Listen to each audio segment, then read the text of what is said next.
Ladies and gentlemen, my name is Matt and I am back. Thank you so much for all of your patience and your understanding for the past 2 weeks. I cannot express my gratitude enough. You guys are awesome. You really, really are.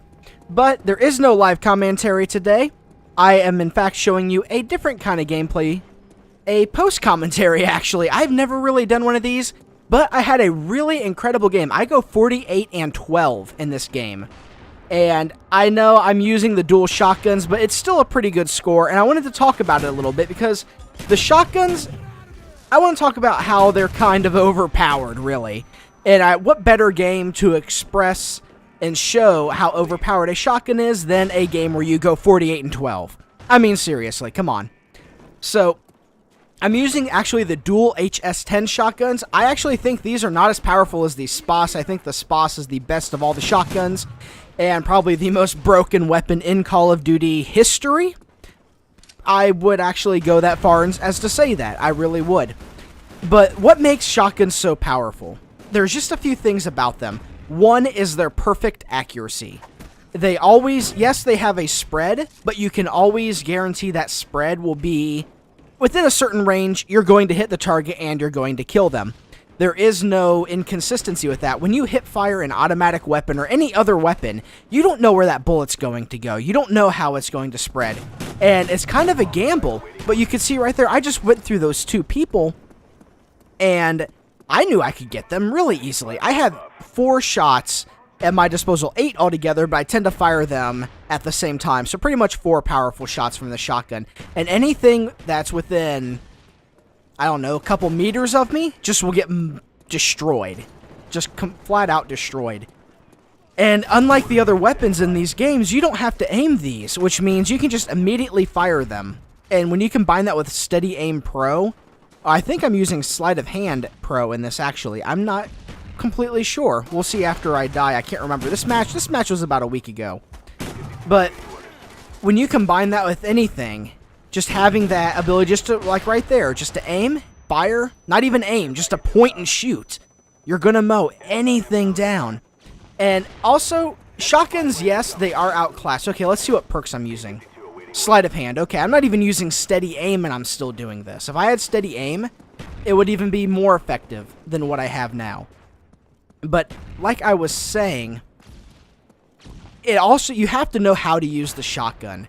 And every weapon is going to seem bad if you don't know how to use it. And to use shotguns effectively, you saw when I died last time, I kind of just ran at the guys. With a shotgun, you have to use corners to your advantage. You have to use the terrain to your advantage. And you have to kind of have an idea of, this guy's going to come around this corner. This guy's going to be here. And you got to make sure you don't overextend yourself. Now, I probably do quite a bit here, and that's probably what I can attribute most of my deaths to. But there are times when I do overextend myself. I go out, and I should die, and I just don't. And I'm able to fire off 4 shots from a range no shotgun in a video game should be able to do. And I'm able to get the kills. Now, yes, I know they're not realistic shotguns. Yeah, shotguns carry a bit farther than what games will lead you on to believe. But there's a reason that they have a short range in a game. It's because they're so reliable. It's because they're so powerful. You can see that I got shot in the back on that last death. And you can also see I have the Tomahawk because it's just a quick backup. But I don't think I get many kills with it in this game. You see right here, I missed the Tomahawk, but I'm still able. Look at that. Look at those shots. What can somebody do against that? There's nothing you can really do against that except hit me before I even get in range. Okay, yeah, there's a Tomahawk kill. Okay, I got one. Woohoo. And see, out of range right there, I get mowed down, but I was overextending. I was staying out. I should have gone back into cover. And also, it doesn't help that there are a bunch of very powerful perks in this game that aid it. So let's think about the SPAS and the HS10s. Using Ghost. Ghost is probably the best perk to use with shotguns. A lot of people will tell you lightweight, but in reality, Ghost is the best because the ability to stay off radar really lets you get in much closer than lightweight ever will. And using the corners like I just did, just making sure that I keep the enemy where I want to keep them. In the ranges where I want them. I keep them where I can easily 1, maybe 2 shot them. And right there I just missed the knife. But if you keep your enemies where you want them, there's nothing they can do to stop you. Especially if you're using a shotgun, close quarters. They are close quarters masterful weapons. They dominate close quarters for a reason. You'll one-shot anything that gets within your range. And using corners, using the pathing to your advantage, it's just the best way to take advantage of the weapons. Like these two guys, there wasn't much they could do there.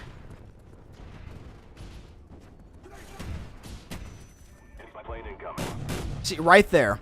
I knew he was going to be coming around the corner, and so I waited around the corner, and that pipe, I always think that pipe that's right over there is a person. Every time. I don't know what it is about this map, but I always think that it is a person. Every single time. Enemy care package inbound. Now, at this point, I'm still not watching scores. I don't know what's going on. But eventually, I don't know if I check it in the theater mode. But the scores, actually, if you look down, they're pretty close right now. And they stay close to the entire match, even though I am dominating the enemy team right now. And when it gets to the end, it's actually, we're only a couple kills behind. We lose this match by 2 kills. I go 48-12, and we lose the match by 2 kills. And I actually am going to blame myself for that one, because when I saw that it was getting so low, or I mean, I saw that we were pretty much going to lose when the difference was so small, so minuscule. I thought, okay, I really have to do something about this, and I lost the idea of what I was doing. And I overextended. I'm actually the last death of this match. And I only had, I think, 8 deaths at the near the end. And then by the time it was all over, I had 12. I pretty much panicked at the very end. And that's something that also comes down to it. When you are doing very well, you still need to stay yourself. Keep control of yourself. See this guy right here? I know he's going to be there. Use that corner, peek it, take him out. And I just called in my B-52. And this guy right here, this is where I started panicking. I thought I got that guy. And I was like, okay, one shot, get him, turn around, keep going. And that's the start of the downfall for me. Because I thought I got him and I didn't make sure he was down. I could have taken him out. It would have been nothing. Another shot or a quick knife, and he would have been gone. But me turning around and then realizing, wait, he's not dead, and then turning back around gave him the time to finish me off. And that guy, for some reason, trying to tomahawk him, if I had just gone around the corner initially, or taken a shot initially, I would have taken him out. That wouldn't have been an issue. So that's 2 deaths right near the end after everything going so well. And I rushed into battle there and ended up getting flashed because I was like, I gotta rush in, I gotta go in. No, don't do that. You gotta just keep control of yourself. And right there I am the last death, because I went out there and thought, okay, tomahawk, because it's like 2 more kills, I gotta get them, and it just didn't work out. So that's it for this, ladies and gentlemen. I have a lot more coming for the rest of the week. I have a lot more coming.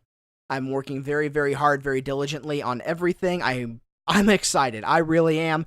So stay tuned for more. Like this video if you did. This was my first post commentary, so any criticisms are appreciated. I don't care if I was terrible. Let me know. I would greatly appreciate it. And ladies and gentlemen, thank you for watching. My name is Matt, and I'll see you next time.